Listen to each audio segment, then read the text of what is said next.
Good morning, everybody. So we're getting a little bit of a late start due to some technical difficulties, I guess, which I think is hilarious because, I'm a firm believer that all things are as they should be. And today's reflection is called Conquering Complaining. Or as I like to say, shut up and shine. The last week, it's funny, we talked about the Psalms 46 where it says, be still and know that I'm God. And I said, the way I interpret that for myself is shut up and let God speak so that you can know that God is there. As we continue on in Philippians, I tongue-in-cheek named this reflection, shut up and shine. So in verse 14 of chapter 2, in the Mirror translation, paraphrase, I'll start with 14. It says, your entire life is a poem. Any undercurrent murmuring or argumentative debating would be completely out of place. Do not let such issues disrupt the rhythm of your conversation. Your flawless innocence radiates attraction as beacons of light in the midst of a people who have forgotten their true sonship and whose lives have become distorted and perverse. I wanted to open with the question, right now in your life, what's your biggest complaint? But I'm going to go first. My biggest complaint is when Zoom doesn't work. Okay. So, but really, what's your biggest complaint in your life right now? Unmute yourself or wave and I'll unmute you. And what is your biggest complaint in your life right now?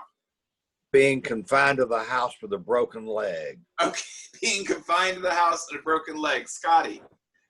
Being responsible or figuring out how to do Zoomy kinds of things, any technological things. That's my biggest challenge. Okay, Carrie? Not being in Nashville. And where? Being here and not in Nashville. And not in Nashville, okay. Someone else? Anyone else? Well, it's funny because we're talking, the English Standard Version says, do all things without complaining or bickering with each other, that you may be blameless and innocent children of God, without blemish in the midst of a crooked and twisted generation. This is a hard one for me because it's complaining. Sorry, there's things to complain about. We just had them. Scotty's talking about technology, but is this really that kind of complaining you think is in the context of this? What is complaining to you? Anyone? Christina? No one wants to tell me what complaining is? I'll give you, okay, there's different types of complaining. Maybe this will help. There are people who are whiners, Oh, Rory's going to talk. Sorry, Rory. No, that's okay. To me, complaining is when you have to validate or make an excuse for something that you either disagree with or you feel is an attack on you, or to me, it's a way to validate your side of it instead of just taking ownership or just letting things be. Well, is there a difference between complaining and stating a grievance? You can say whatever you wanted to say. Come on. Yeah, I think it's something where we are entitled to something and it's refused to us, and that's why we complain. And what was the second thing you said about? Is there a difference between voicing a grievance and complaining? Yeah, because in complaining, you're like, the ego is like right up front And the Okay. grievance, like, well, maybe there's a kind of, I wish there would be another way. I don't know how to express that, but the grievance seems less aggressive. It states something to me more than like, I should have this, I don't have it, how come I don't have it? Okay. So it's a little bit more aggressive, ego-driven, and stating a grievance is just something that you To me, it's need to fix. I'm a, Okay, Maxine. to me, I'm not a complainer because I figure if you complain, you gotta change it. So why complain about? Change it first or leave it alone. Okay, Scotty. I forgot what in the world I was going to say. It was something in response to you saying something, Clem. I think of a grievance as more against a person, and complaining is more like against an event or. Okay. Okay. I wrote down a couple notes here about what different types of what I would label as complaining. There's the whiner, the why me person, or there's the martyr, kind of like the forlorn mourning, the joke about how many mothers does it take to, I just tell this about my mother. How many mothers does it take to change a light bulb? None. I'll sit in the dark, thank you. And then there's the cynic projecting the worst that's going to happen. Then there's the passive aggressive side, the perfectionist, which would be me. If I want anything done right, I have to do it myself. Kind of mindset. I remember when I first told Rory that I felt a real need to go back into this type of reaching out ministry. And I said, but I don't think I can do this whole preacher thing, you know, getting in front of people and preaching. And he said, oh yeah, Jeff, you can preach. Just change your message from pick up your socks to come to Jesus. But the idea, I was thinking the difference between... Jeff, Yeah. I just want to touch on that. So, like, I'll be sitting there and Jeff will be like, are you going to do the dishes? And I just always say, if you want them done right, do them yourself.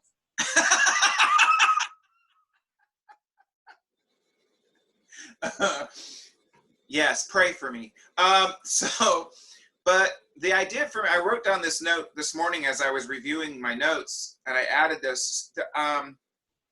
There's a difference between speaking out against injustice and speaking to create justice. It's kind of what Maxine said. There's a difference between speaking out against a problem and speaking out to create solutions. So to me, and it kind of fits with the aggressive ego that Clemence was talking about, it's just wanting to be heard without contributing to movement forward. Is the way I'm taking complaining. Is that fair, or does anyone have another perspective? I just so want to call on Josh because he looks so deep in thought, but he's probably playing a video game. That's why he's got the headphones on. But there's in the verse 14, it says, do all things without complaining and bickering with each other. Oh, so we can complain and bicker about each other, just not with each other. Got it. Okay, now that's a joke.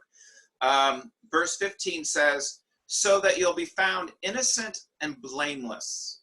And those are the two words that I think might be key to having a life that's free of complaining and bickering. So let's start with blameless. What is blameless to you?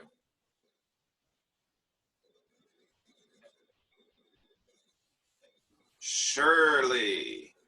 For me, it's not taking responsibility for something. The example I can think of is people that come to meetings with endless complaints, but when you ask them to take the lead on finding a solution, they just back off, never to be seen again. Oh, so that's how we deal with complainers. Put them in charge Yeah. and they leave. Oh, okay. Anyone else? How would you describe blameless?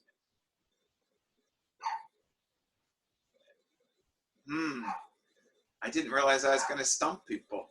Come on. It's just very difficult because someone can think I'm not carrying any blame because I feel I'm I'm very connected with what my beliefs are, what I'm supposed to do in life. But it's certainly, we're also different. We're certainly gonna, at some point, do you say ruffle the feathers? Is it how you say? Yeah. Of someone else. And then suddenly we're gonna carry a blame that we're not even aware of. So to be blameless, I have no idea how, apart from the inner point of view of I conduct my life as I conduct it, and as well as I can. I believe there's always someone around me that is gonna put some blame on me because they don't feel good or whatever. You know what I mean? You might just hit a key there. I mean, could blameless, I'm sorry, ooh, see, I jumped into it, does blameless can go two ways. It can mean I don't have blame or I'm not blaming. So do you think blameless might be tied to forgiveness? Oh, well, the blame is already there. If you forgive, it's that you blame someone already. Well, you're removing the blame, I guess. Yeah. I don't know. It's a good okay, Rory. Unmute yourself. You're muted, Rory. Now I'm unmuted, right? Yeah. Okay, good, yeah, the technical guy, and I'm the one messing up. Okay. No complaining. I kind of see, if you're talking about you being blameless, it's not being a part of the problem, not being, an instrument in the problem, but maybe being more of the solution than part of the problem. Okay. Does it change anybody's understanding if I tell you that the literal Greek behind the word that was translated into English blameless means without defect? I don't know. As I was reading this, I kind of went with the idea about, I thought of the scripture when Jesus said, the same judgment that you pronounce on others is the judgment that will be used on you. And so it's the idea of when you... I'm in a lot of trouble then. Oh, Rory. It's that idea of, my rabbit trail was, I thought of when people say, oh, I'm not criticizing you, but, or I'm not judging you, but, or I'm not blaming you, but, one of my pet things is if you have to tell me what you're not doing, then you probably are. So if you preface it with, I'm not doing this, but, or I'm not doing this, however, you can always remove the but to try and soften it. I don't need to know what you're not doing. I just need to know what you are doing. And it's kind of related to the idea of complaining. Complaining, if we just take that by itself without solutions, that to me is the idea of without a focus forward. Complaining is just living in that miserable moment, having the ego be heard. But I don't see a problem with saying, hey, this isn't right. We need to make some changes, and either beginning the conversation or contributing some ideas to the conversation about the changes that need to happen. That to me is not complaining. I don't want us to think that this idea of not complaining is lay down and just let things happen as they happen. I think it's more an idea of hanging on to the misery or reiterating only the challenge that we have. I don't know. What do you think? Does that make sense to you, or maybe a nod, or? Okay. It was funny. Somebody said something about. It was Shirley. Shirley said that it's about when you're complaining is about not taking responsibility, and I think that's. A key point to that is if you're not going to take responsibility, in other words, be real with yourself. It would be take responsibility, accept the responsibility for your own life, in the situation, in the conversation, in the relationship, or however it's going. For instance, today I was running a little behind anyway. I didn't get logged on until 11 o'clock. Why? Because I chose to have a third cup of coffee. So can I complain about being late? No, because I chose. I have the. That's an oversimplification. But when you choose to speed and you get a ticket, what's our response? We complain about the police officer. We don't take responsibility for the fact that we were speeding, because it's not our fault. That police officer is the one who gave me a ticket. He's the evil person. It's that idea of not taking responsibility for your own actions. You know, there's excusers, accusers, and choosers, I guess. You know, there's people who make excuses for why they're not responsible. And then there's people who accuse it's somebody else's fault. And then there's people who choose to take responsibility for their own actions. So, okay, so blameless is not so much as being perfect, but as being what? In your mind. Ooh, I like it when Scotty talks. See, I always think of the blame as a projection. It's kind of what you said before. If somebody's complaining about something, they should look at their own house first, because probably what's within they're projecting out to somebody else. So projection to me plays a big, big part in this whole blame game. Can you be blameless if you're blaming other people? I would answer that question, no. No. Yeah, okay. Anyone else?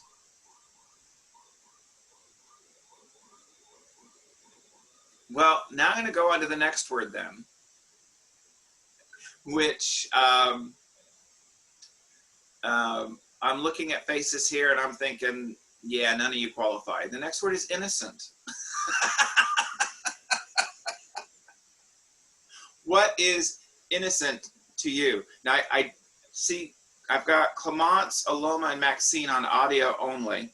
So if you want to speak, go ahead and just interrupt. That's fine. I think the three of you can manage that. The rest of you, just let me know if you want to speak. What is innocence? Are you raising your hand, Josh? Gotcha. Go for it.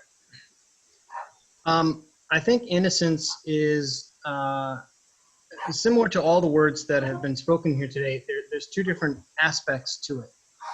There's innocence in regards to how you feel about yourself, and there's innocence in regards to your role within an action or within the world as a whole.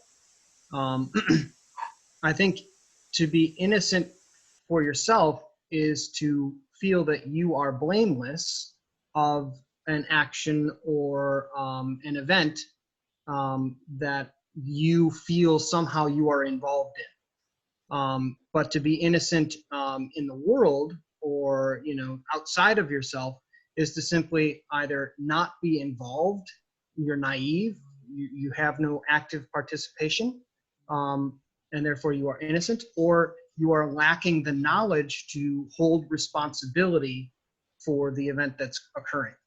Okay. Rory.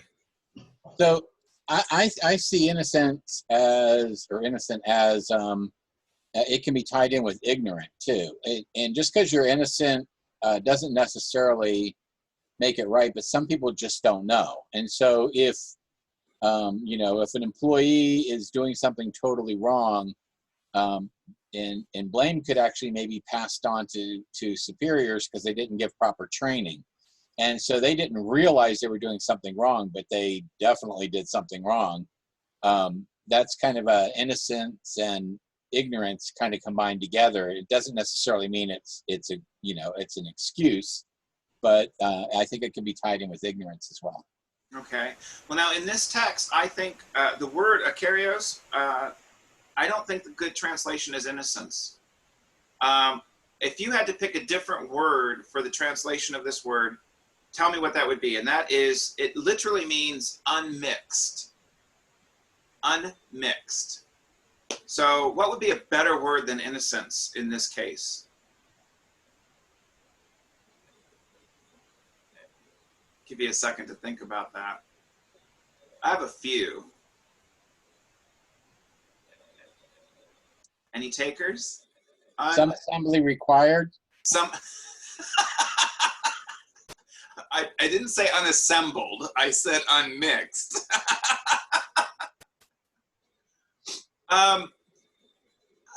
I think it should be more of an integrity word, a consistency word of unmixed, meaning that this is the way I'm understanding it, and you can please feel free to disagree. That makes the conversation more fun.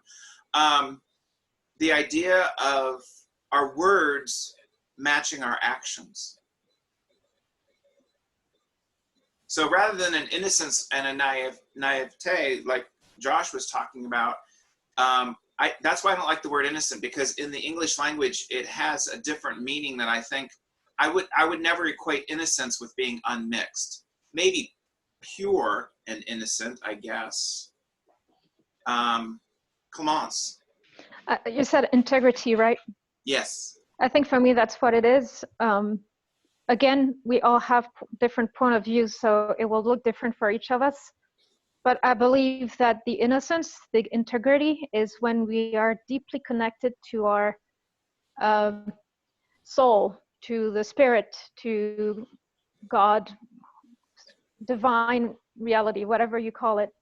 The moment we're deeply, completely, fully connected to that spirit, we cannot stray to our own innocence, integrity, and connection to the world around us.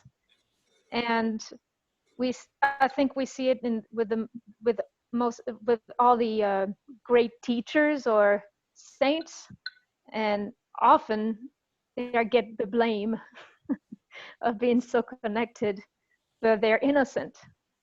Right now, what's popping up in my head is Joan of Arc, and and that's it. That's all I had to say. Okay. That's good. Well, I was thinking of something Gandhi said. Gandhi said, happiness is when what you think, what you say, and what you do are in harmony. That to me is what that word akarios is talking about, is the harmony of our existence being without mixture. I remember this is when Roy and I still lived in St. Petersburg, so this is a long time ago. But I was driving home from work, and I got behind a car, and it had one of those bumper stickers on it. It says, "Honk if you love Jesus." Have you ever seen those? Okay. Well, I don't know. Maybe I was feeling impish or whatever, but I just went beep beep. That's all I did. Just a quick beep beep, because I thought, I love Jesus. I'll honk.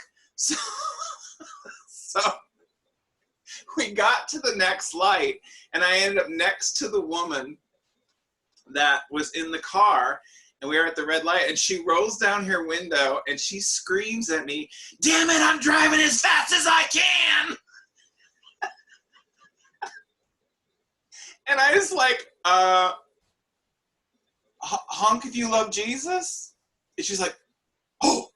She rolls up her window, and I thought, yeah, her bumper sticker doesn't match what she's thinking and saying at this point. But anyway, I just kind of thought there was an idea of the inconsistency we can live in.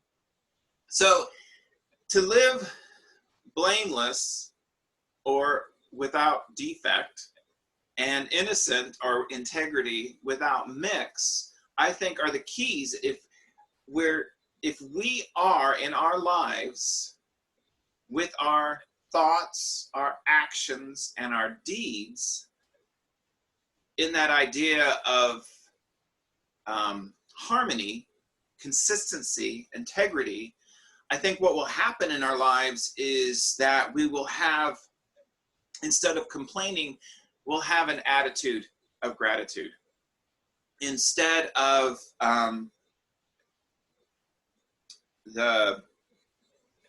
bickering, I think it said bickering and complaining. Yeah, bickering, then that would be the, to have this affirming conversation with each other, that movement forward. This is really not hard stuff.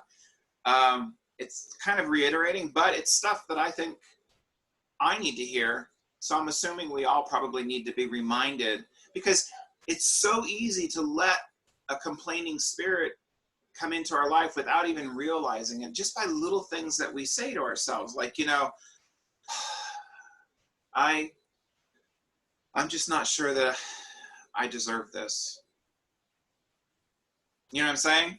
There's the way we talk to ourselves and to each other, to me, should always be a lifting up, a positive affirmation of what's happening.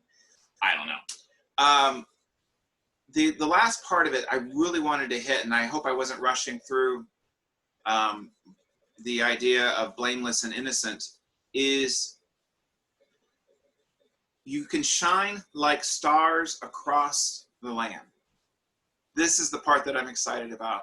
The idea of removing the complaining, the bickering, and having integrity and innocence in our lives is to shine like stars across the land. And that word shine, it's not like the moon reflecting. Like we always talk about being a reflection of God's love in the world, but actually it means light giver. We were created as light givers in this world. And that's why I love the Mirror translation of verse 15. It is, your flawless innocence radiates attraction as beacons of light in the midst of a people who have forgotten their true sonship. I'm going to read that because I think it bears repeating. Your flawless innocence, I would choose integrity, but your flawless innocence radiates attraction as becomes as beacons of light in the midst of a people who have forgotten their true sonship. Robert Wicks, who wrote a commentary on this, wrote, "They are children of God, and the light they diffuse is from a heavenly source, like that of stars. Looking on them, people become conscious of a higher world since they're living in the Spirit." Shine like stars. I know Can I ask yeah, go Can I ahead. ask a vocabulary question? I think you said sonship. That's Sonship, correct? yes. What does that mean exactly? Thank you. So, and SHIP, it would be the idea of being the child of. So, daughtership, sonship, childship. It's a sense. It's a interesting word, not a very common word that's used to the status of being the child of. So we are the children of God, the children of light, the children of love. Is that? Anyone else? So I know that she wasn't writing about this passage, but when I found this quote a long time ago by Marianne Williamson, for those of you who don't know who Marianne Williamson is, I was introduced to her by Scotty. Oops, Scotty fell off the call, darn. She is she's a prolific, very informed speaker concerning the Course in Miracles, the thing that Scotty is going to be having discussions when we can all get together again. It's not a religious movement. It's more of a philosophical approach to life. She wrote this. Actually, she said this, and it's been written down several times. There is nothing enlightened about shrinking so that other people won't feel insecure around you. We're all meant to shine as children do. We were born to make manifest the glory of God that is within us. It's not just in some of us, it's in every one of us. And as we let our own light shine, we unconsciously give other people permission to do the same. As we are liberated from our fear, our presence automatically liberates others. Or Jesus said it nice and concise, you're the light of the world. A city set on a hill cannot be hidden. So, in context of this conversation, in what ways do you shine? How, and I'm asking for inspiration for myself and for everyone else in this meeting, because I need to know areas in my life that I can shine better. So in your life, how do you shine? Scotty. Okay, I think I shine the most when I don't complain and I don't make judgments about other people. Okay, well, and to me, I kind of grazed through that, but to me, complaining and passing judgment are the same thing. We kind of hit on that a little bit when we talked about not blaming someone is linked to forgiveness. So, anyone else? Clemence. Hopefully I don't speak too much. Haha. With my French accent. It's lovely. I love that quote, and I've been introduced to it a few years back. And I confused it with success. That light equals success. And I confused it with what success means today in our society, which is successful life with money, vacations, whatever success means on the monetary point of view. And now I'm rediscovering, I've been in a huge shift this past year. I'm discovering that, again, success is, to me, it's very different for different people, but I believe that it goes back to the integrity and the connection with the soul. That the moment we get very connected with what our light is, with the light we were born with to express in this world, this is when we become successful. And it doesn't have anything to do with social status. It's really with the inner, we are with our inner being.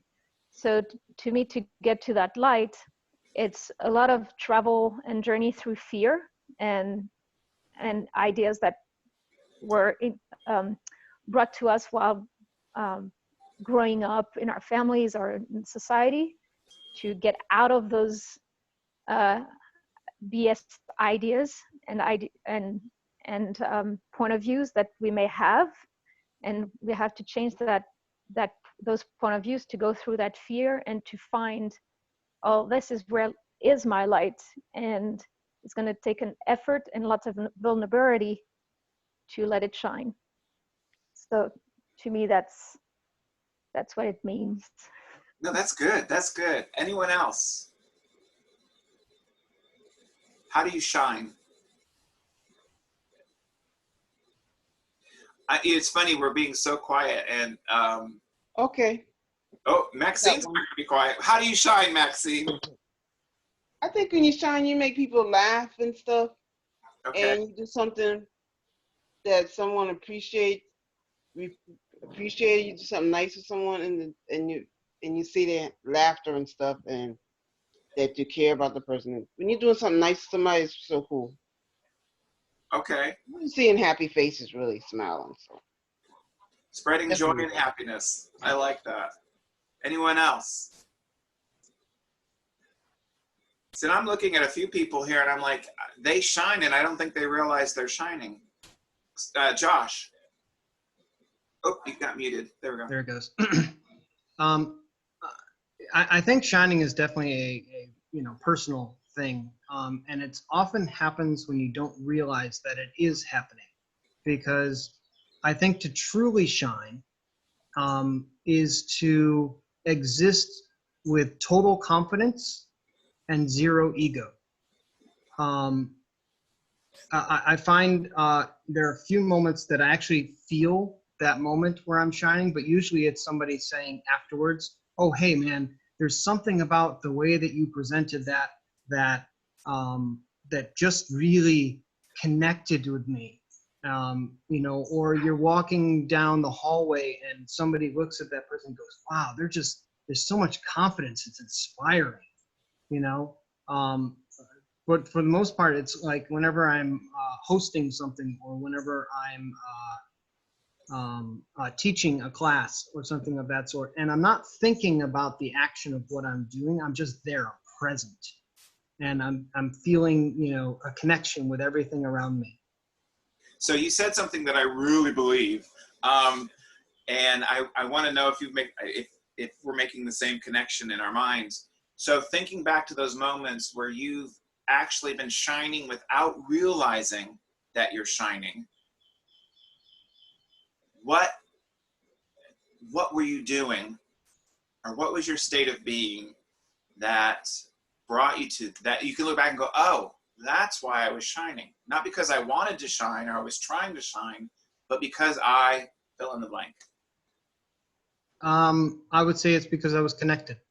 Okay. In some capacity whatsoever, I was connected either to the person that is associated with me or, you know, with more than myself. The word you used that I loved was present.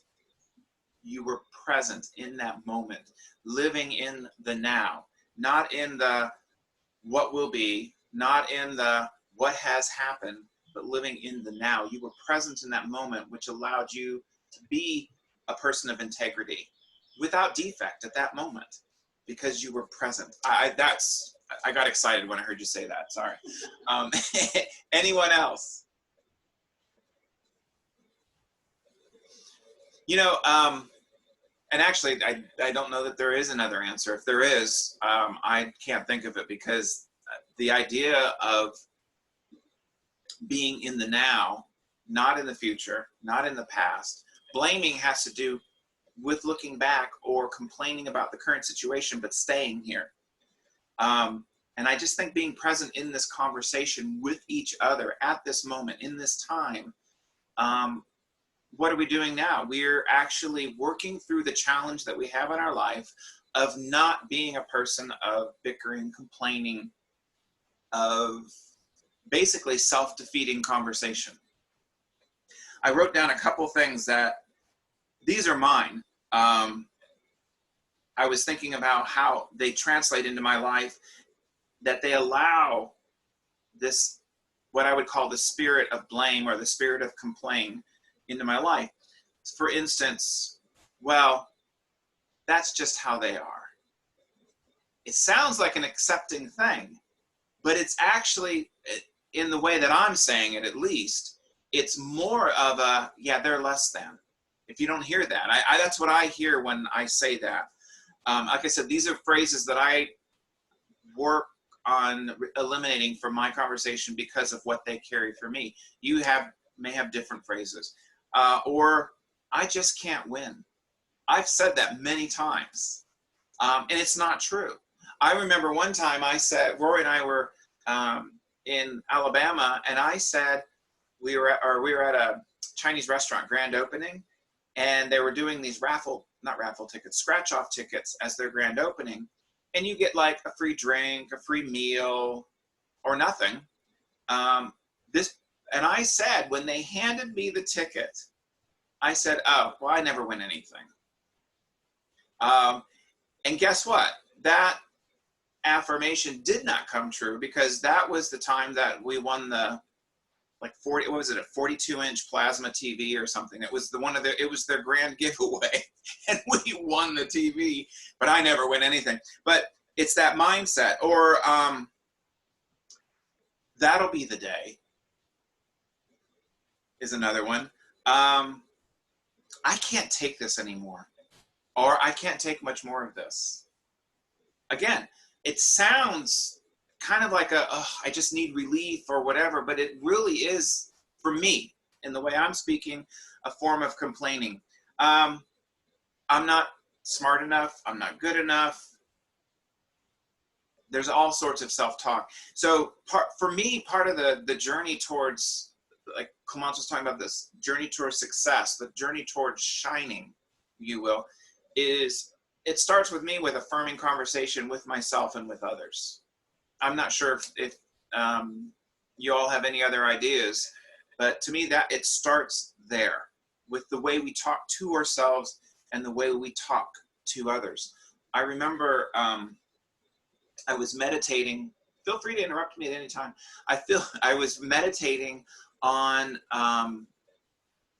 the idea of Moses, and Rory, do not play the video. I said this once in church, and Rory just completely ruined my whole thing with a video, but it was fun. Moses in the wilderness talking to God when God was the burning bush. You all know that story. At this point, Rory plays the video. Oh, Lord Jesus, it's fire. So Moses is talking to the bush, and he's saying, yeah, I can't speak. And God's like, okay, well, then we'll get Aaron to help you.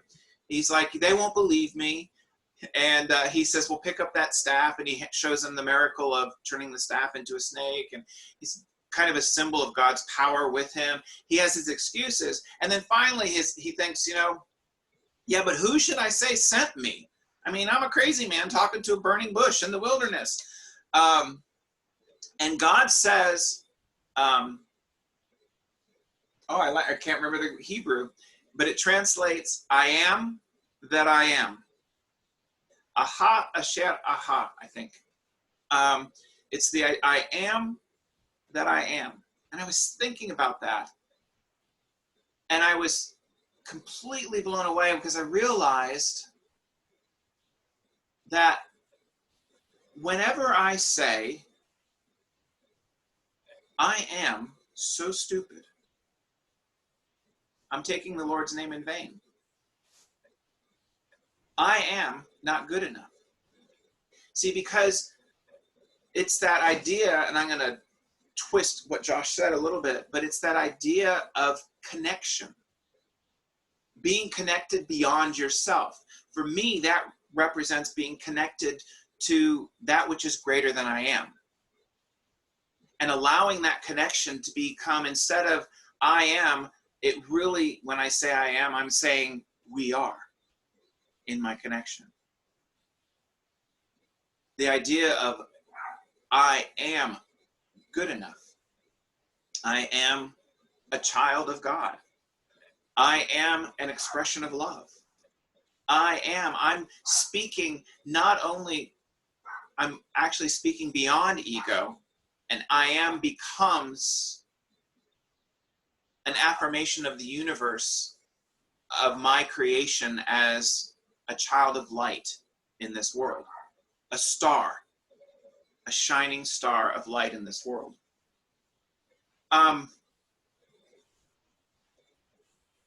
That's really all that I've got. I have a closing thought, but before I share the closing thought, does anyone else have anything they want to throw in there? I just completely dumbfounded everybody. Yes, Jeff. Aloma. Yeah. You were talking about shining and being connected. Sometimes people don't know that they are connected. Not because they don't want to, but because they somehow miss the point of what a connection is. Okay. And by basically another individual telling them that they are good at what they're doing, as Josh said, being in the present and having that connection with whatever you're doing, whether you're teaching a class or not. By someone telling you you're good would give you the impetus to begin using the phrases that you're talking about. I am good, as opposed to saying, I don't know anything, I'm nothing, but using these affirmations then, as it were. Sometimes you just need somebody to give you a little push or a kick which is the point Somewhere. of conversation, right? I mean, that's Right. of this conversation at least, is we're pushing each other, encouraging each other, trying Exactly. doing our best to lift each other up. That's good. I like that. Yeah. A verse came to my mind when I was going through the idea of us being, as Jesus said, the light of the world, or as Paul said, shining like stars in this world, and reminding others of their sonship, their heritage as children of light in this world. Something else that Paul wrote was in Ephesians, "For you were once darkness, but now you are light. Live as children of light."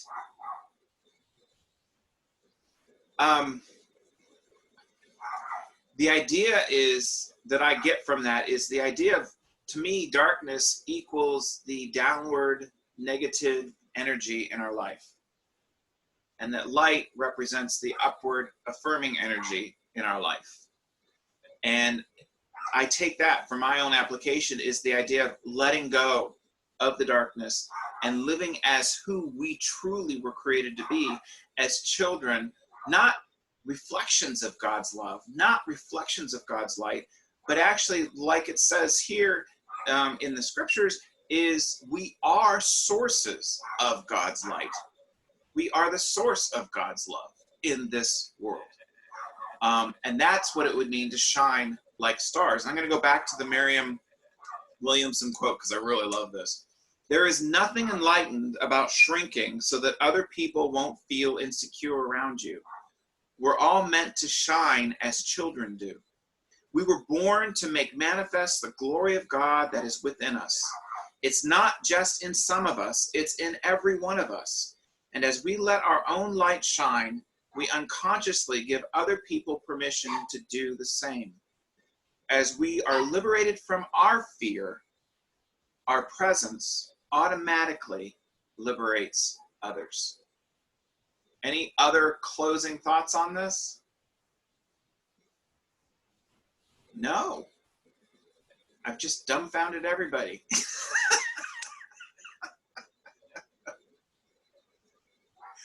Oh, well, that's all I have to share for today.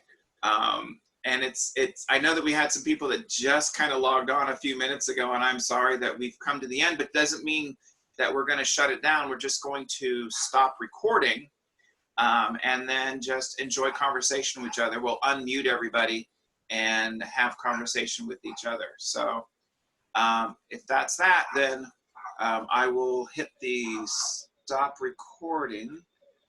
Or Rory, are you there?